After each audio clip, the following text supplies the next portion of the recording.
Hi friends, మనం ఇప్పుడు తొలి నాగరికతల్లో ఉన్నటువంటి సింధు నాగరికత గురించి తెలుసుకుందాం.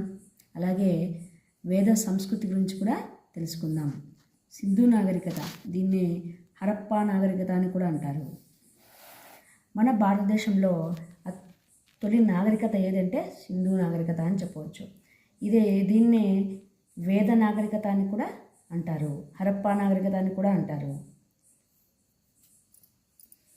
ఈ నాగరికతకు సంబంధించిన ఆధారాలు మొదటగా 1921వ సంవత్సరంలో హరప్పా వద్ద బయటపడ్డాయి.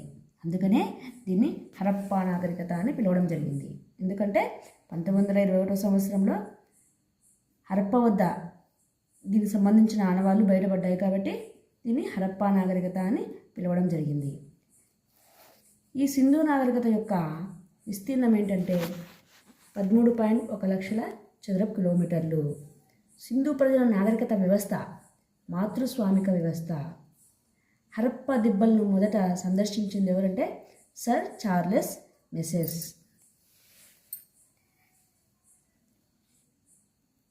హరప్పా వద్ద బయటపడ్డ తర్వాత ఇక్కడ తవ్వకాలు మొట్టమొదటి హరప్పా వద్ద బయటపడ్డాయి కాబట్టి హరప్పా నాగరికత అని పిలుస్తారు. అలాగే తర్వాత కాలంలో పురావస్తు శాస్త్రజ్ఞులు జరిపిన తవ్వకాల్లో ఈ నాగరికతకు సంబంధించిన ప్రాంతాలు సింధు దాని ఉపనదుల పరివాహక ప్రాంతంలో విస్తరించి ఉండటం వల్ల దాన్ని సింధు లోయ నాగరికతగా వ్యవహరించడం జరిగింది. సింధు దాని ఉపనదుల పరివాహక ప్రాంతం అంటే ఈ నదులు ప్రవహించేటువంటి ప్రాంతం ఏదుందో ఆ ప్రాంతంలో విస్తరించి ఉండటం వల్ల దాన్ని సింధు లోయ నాగరికతగా పిలవడం జరిగింది. ఈ నాగరికత, సింధు నాగరికత యొక్క ముఖ్య కేంద్రాలు ఏంటంటే మొహంజదారో, హరప్పా, చెన్హుదారో, కాళీబంగన్, లోతాల్, ధోలవీరా, రోపార్ మరియు దైమాబాదులు అని చెప్పవచ్చు. ఈ నాగరికతకు సంబంధించి ఇప్పటివరకు దాదాపు 1000కి పైగా పట్టణాలు, నగరాల్లో కనుగొన్నారు. ఈ నాగరికత జీవన విధానానికి సంబంధించిన లక్షణాలు అన్నీ నగరాల్లో దాదాపుగా ఒకే విధంగా ఉండటం సాంస్కృతిక ఐక్యతను సూచిస్తుంది. అంటే ఈ నాగరికత, సింధు నాగరికత కాలంలో ఉన్నటువంటి నగర విధానము అన్నీ ఒకే రకంగా ఏకరూపకత, అంటే గృహాలు అయితేనేమి, మరుగుదొడ్లు, నగరాలు, ప్రాంతాలన్నీ ఒకే విధంగా ఉండేవి, ఒకే విధంగా నిర్మించడం జరిగింది కాబట్టి ఇక్కడ ఏకరూపకత అని చెప్పవచ్చు. దీన్ని బట్టి మనము ఇక్కడ సాంస్కృతిక ఐక్యత ఉందని కూడా చెప్పవచ్చు. ఆనాడు సింధు జనాభా ఎంత ఉండేదంటే 5 మిలియన్లకు పైగా ఉండేదని భావిస్తున్నారు. మనకు ఈ హరప్పా పట్టణం ఎక్కడ బయలుపడింది అంటే క్రీస్తు శకం 1921లో దయారం సహాని నేతృత్వంలో రావి నది ఒడ్డున జరిపిన త్రవ్వకాల్లో హరప్పా పట్టణం బయటపడింది అని చెప్పవచ్చు. అలాగే హరప్పా యొక్క విశాల దిబ్బలను రావి నది ఒడ్డున మొట్టమొదటి కనుగొన్న వ్యక్తి ఎవరంటే చార్లెస్ మాసిన్రామ్. హరప్పా దిబ్బలను మొదటి సందర్శించింది ఎవరంటే సర్ చార్లెస్ మెసెస్. ఈ సింధు నాగరికత ఉంది అని ప్రపంచానికి ఎలా తెలిసింది అంటే పురావస్తు శాఖ ద్వారా తెలిసింది. దీన్ని ఆర్కియాలజీ డిపార్ట్మెంట్ అని అంటారు. ఈ ఆర్కియాలజీ సర్వే ఆఫ్ ఇండియాను మొట్టమొదట ప్రారంభించింది ఎవరంటే లార్డ్ కానింగ్. ఏ సంవత్సరంలో? 1861వ సంవత్సరంలో. సింధు నాగరికతకు హరప్పా నాగరికత అని పేరు పెట్టిన వారు ఎవరంటే సర్ జాన్ మార్షల్. సింధు నాగరికత యొక్క కాలం ఏది అంటే క్రీస్తు పూర్వం 2500 సంవత్సరం నుంచి 1700 సంవత్సరం వరకు అని చెప్పవచ్చు. ఈ ఆర్కియాలజీ శాఖను పునరుద్ధరించిన వారెవరు అంటే లార్డ్ కర్జన్ 1901వ సంవత్సరంలో. ఆర్కియాలజీ మొదటి director general sir John Marshall. మనకు సింధు నాగరికతల్లో కొన్ని రకాల ముద్రలు రకరకాలు ఉన్నాయి కదండి, ఆనవాళ్ళు. వాటిలో ఒకటి ఎద్దు ముద్ర అనేది బయటపడింది. దాన్ని కనుగొన్నది ఎవరంటే డల్హౌసీ. ఏ సంవత్సరంలో? 1853వ సంవత్సరంలో.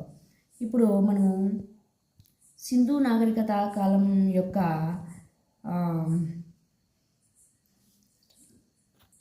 సింధు నాగరికత ఎక్కడి నుంచి ఎక్కడి వరకు విస్తరించింది అంటే ఉత్తరాన మన భారతదేశంలో అయితే ఉత్తరాన కాశ్మీర్లోని మాండా వరకు. మొత్తం నాగరికత యొక్క విస్తరణ అంటే ఆఫ్ఘనిస్తాన్లోని షోరుగై వరకు విస్తరించిందని చెప్పవచ్చు. ఇక్కడ ఉత్తరాన. దక్షిణాన మహారాష్ట్రలోని దైమాబాద్ వరకు. అలాగే తూర్పున ఉత్తరప్రదేశ్లోని మీరట్ అలంగీర్పూర్ వరకు విస్తరించింది. పశ్చిమాన పాకిస్తాన్లోని ఇరాన్ సరిహద్దుల దగ్గర గల సుట్కా జిందార్ అనే ప్రాంతం వరకు మనకు సింధు నాగరికత విస్తరించిందని చెప్పవచ్చు. ఇది సింధు నాగరికత యొక్క సరిహద్దులు. మనకు సింధు నాగరికత యొక్క భౌగోళిక విస్తరణ చదువుకుంటే ఇప్పుడు పురావస్తు శాస్త్రవేత్తలు హరప్ప, మొహంజదారో నగరాలే కాకుండా ఈ నాగరికతకు చెందిన కొన్ని వందల చిన్న పెద్ద పట్టణాలను తవ్వకాల ద్వారా వెలికి తీశారు. వీటిలో ఎక్కువ భాగం ఎక్కడుందంటే భారతదేశంలోని పంజాబ్, హర్యానా, రాజస్థాన్, జమ్మూ కాశ్మీర్, గుజరాత్, పశ్చిమ ఉత్తరప్రదేశ్ రాష్ట్రాల్లోనూ, అలాగే పాకిస్తాన్లో అయితే సింధు, పంజాబ్, బెలూచిస్తాన్ రాష్ట్రాల్లోనూ, కొంతవరకు ఆఫ్ఘనిస్తాన్ రాష్ట్రంలో కూడా విస్తరించి ఉన్నాయి. ఏంటి సింధు నాగరికత యొక్క ప్రాంతాలు అని చెప్పవచ్చు. ఈ నాగరికత 12,99,600 చదరపు కిలోమీటర్ల విస్తీర్ణం కలిగి పాకిస్తాన్ దేశానికంటే విశాలమైనదిగా చెప్పుకోవచ్చు. అలాగే ప్రాచీన ఈజిప్టు, మెసొపటోమియా నాగరికతల కంటే కూడా విశాలమైనది సింధు నాగరికత అని చెప్పవచ్చు. మనకు ఈ ఇంటర్మీడియట్ టెక్స్ట్ బుక్కి plus 6th class text book link ఉందండి. 6th క్లాస్లో కూడా సింధు నాగరికత ఉంది. ఇప్పుడు 6th క్లాస్లో తెలుసుకుందాం. మనం సింధు నాగరికత కాలం చెప్పుకున్నాం కదండి. క్రీస్తు పూర్వం 2500 నుంచి 1700 వరకు.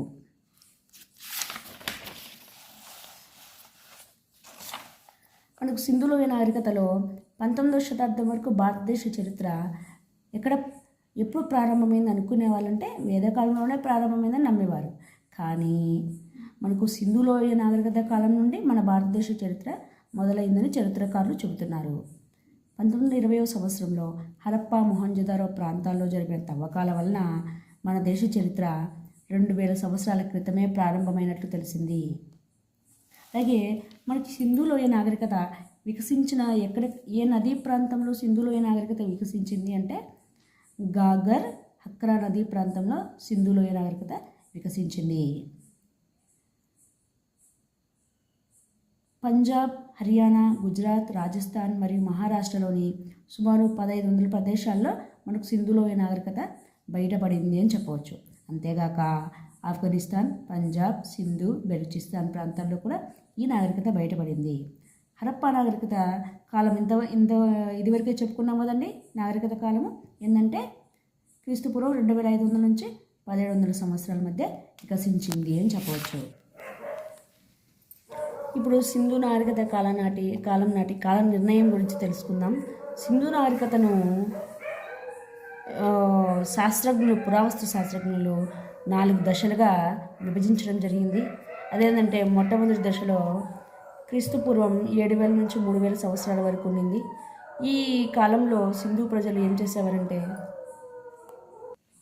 సింధు నాగరికత కాలం నాటి మొదటి దశ కాలం 7000 నుండి 3000 వరకు.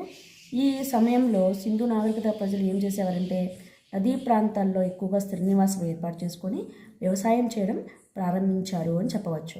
అలాగే రెండవ దశ 3000 సంవత్సరం నుండి 2600 వరకు.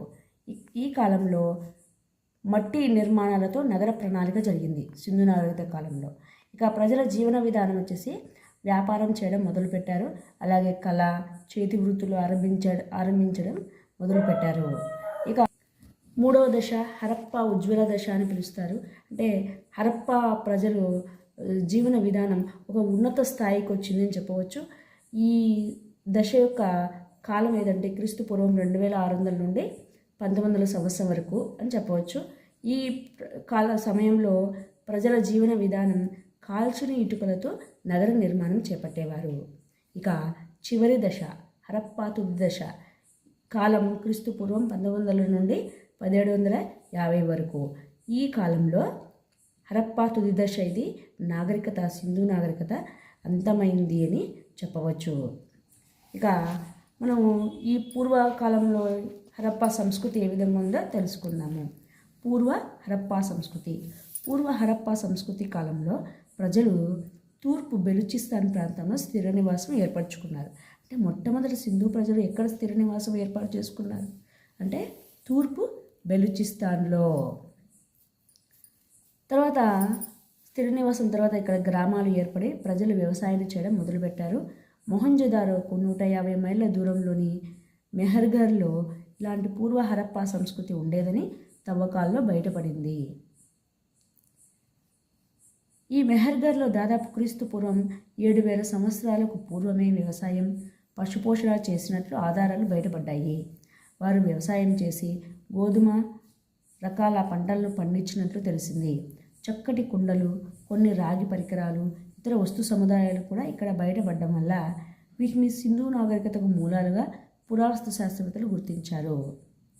కాలగమనంలో అంటే కాలక్రమేణా రాను ఈ సంస్కృతి రూపాంతరం చెంది సింధు నాగరికతగా మార్పు చెందింది అని చెప్పవచ్చు. ఈ సింధు నాగరికత యొక్క పట్టణ ప్రణాళిక గురించి మనకు 6th క్లాస్ సోషల్ బుక్లో ఉందండి, అది చూద్దాం. సింధు నాగరికత యొక్క పట్టణ ప్రణాళిక వచ్చేసి హరప్పా నాగరికత కాలం నాటి నగరాలన్నీ ఎలా ఉండేవంటే ప్రణాళికాబద్ధంగా నిర్మించబడ్డాయి. నగరాలకు మళ్ళీ సేఫ్టీగా ఏం చేశారంటే రక్షణగా కోటలు కట్టారు. విశాలమైన రహదారులు ఉండేవండి అక్కడ. అంతేకాకుండా ప్రజలందరికీ మంచినీటి కొరకు బావులు ఉండేవి. మొహంజదారోలో గొప్ప స్నానవాటిక ఉండేది. మనకు ఇక్కడ ఎగ్జామ్లో బిట్టు రావచ్చండి. సింధు నాగరికత కాలంలో స్నానవాటిక కలిగిన ప్రాంతం ఏదంటే మొహంజదారో.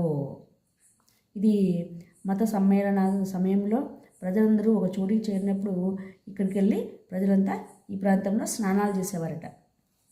ఈ స్నానవాటికకు 4 వైపులా ఈ భాగం ఇక్కడ 4 వైపులా గదులు ఉండేవి. ఈ హరప్పా నగరంలో 6 పెద్ద ధాన్యాగారాలు మరియు కార్మికులకు నివాస సముదాయాలు కలవు. లోథాల్ నగరంలో అతిపెద్ద నౌకాశ్రయం కలదు. సింధు నాగరికత కాలం నాటి అతిపెద్ద నౌకాశ్రయం ఏది అంటే లోథాల్. ఎక్కడ ధాన్యాగారాలు బయటపడ్డాయి, 6 పెద్ద ధాన్యాగారాలు ఎక్కడ బయలుపడ్డాయి అంటే హరప్పా నగరంలో. పవిత్ర మత సమ్మేళనాలు జరిగే ప్రాంతం ఏదంటే మొహంజదారో. ప్రజలు స్నానవాటికను ప్రజలందరూ కలిసి ఎప్పుడు ఉపయోగించుకునేవారంటే మత సమ్మేళనాలు జరిగే రోజులలో అని చెప్పవచ్చు. అలాగే మనకు సింధు నాగరికత కాలం నాటి మురుగునీటి పారుదల వ్యవస్థ గురించి తెలుసుకుందాం. వారి కాలంలో మంచి ప్రణాళికాబద్ధమైన భూగర్భ మురుగునీటి పారుదల వ్యవస్థ ఉండేది.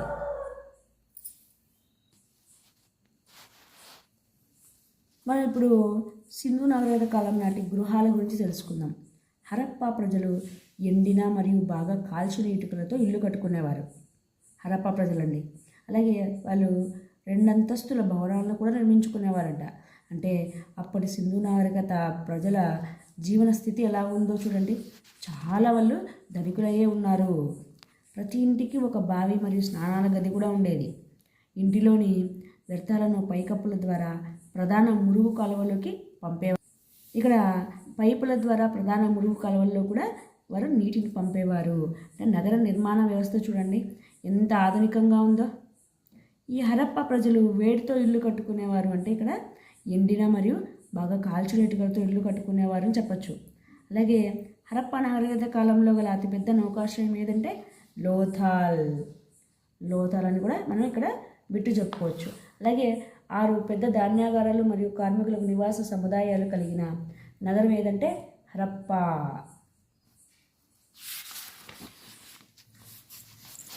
సింధు ప్రజలు ప్రధాన వృత్తులు ఏవంటే పత్తి మరియు నూలు వస్త్రాలను నేయడం. మనకు చాలా కాంపిటేటివ్ ఎగ్జామ్స్కి వచ్చిందండి ఈ బిట్టు. ఎలా అంటే సింధు ప్రజల ప్రధాన వృత్తి ఏది? పత్తి మరియు నూలు వస్త్రాలు నేయడం. దీన్ని ఇంకో రకంగా కూడా బిట్టిస్తాడండి. ఎలా అంటే పత్తిని మొట్టమొదట పండించిన వారు ఎవరు అంటే సింధు ప్రజలు. ఇది ప్రధానమైన బిట్ అండి.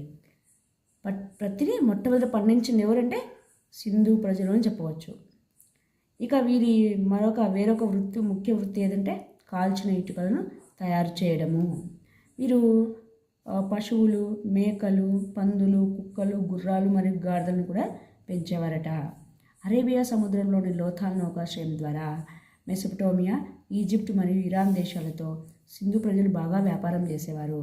సింధు ప్రజలు ఈ ఏ విదేశస్తులతో వ్యాపారం చేసేవారు అంటే మెసొపటోమియా, ఈజిప్ట్ దేశస్తులతో వ్యాపారం చేసేవారు.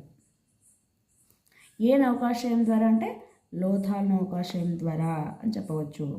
ఇక్కడ సింధు ప్రజల ప్రధాన వృత్తులు ఏమంటే ప్రత్తి మరియు నూలు వస్త్రాలను నేయటం.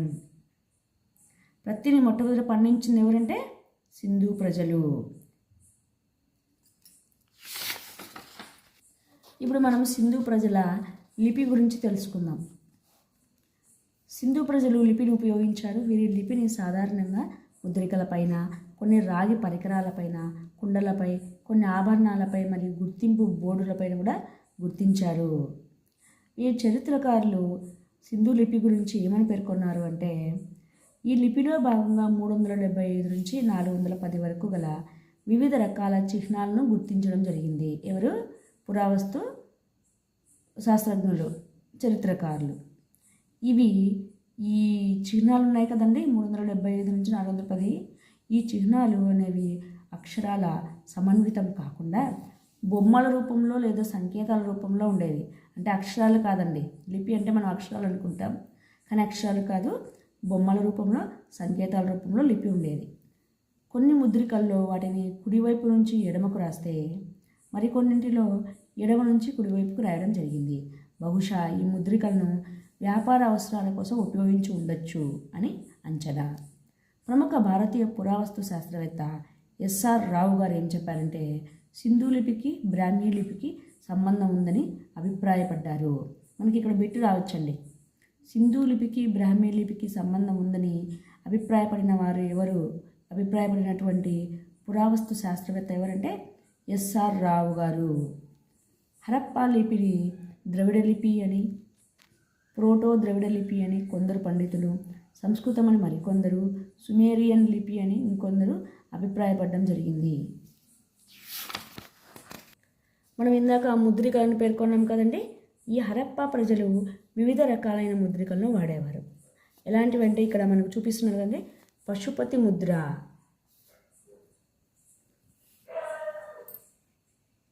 అలాగే ముద్రికపై సింధు లిపి, ఇంకా మూపురపు ఎద్దు. మనం ఇందాక చెప్పుకున్నాం కదండి ఎద్దు ముద్ర ఉందని. ఎవరు మనకి ఎద్దు ముద్రను కనుగొన్నది ఎవరంటే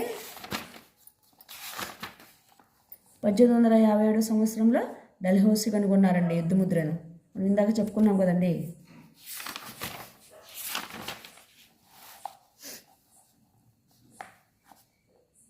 సుమారు 2000 ముద్రికలు వివిధ ప్రాంతాల్లో తవ్వకాల్లో బయలుపడ్డాయి.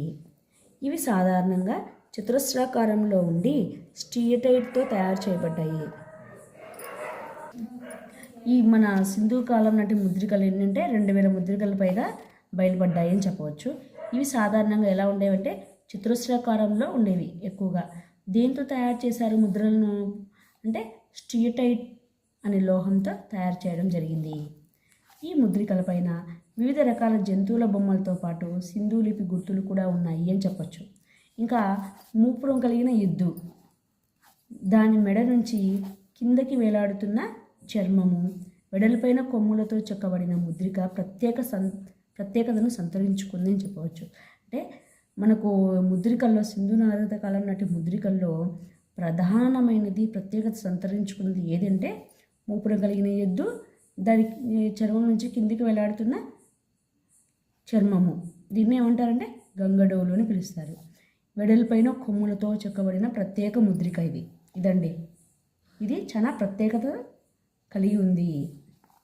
అలాగే కొమ్ములున్న శిరోవేష్టనం ధరించిన పురుషదేవత ఉన్న ఒక ముద్రిక ప్రధానమైనది. ఇదండి పురుషదేవత ఉన్నటువంటి ముద్రిక, పశుపతి ముద్ర అని కూడా చెప్పవచ్చు. ఈ దేవత 3 తలలను కలిగి యోగముద్రలో ఆసీనమై ఏనుగు, పులి, ఖడ్గమృగం, గేదె అనే 4 జంతువులు చుట్టూ కలిగి ఉంది. మనకు ఇక్కడ బిట్టు రావచ్చండి.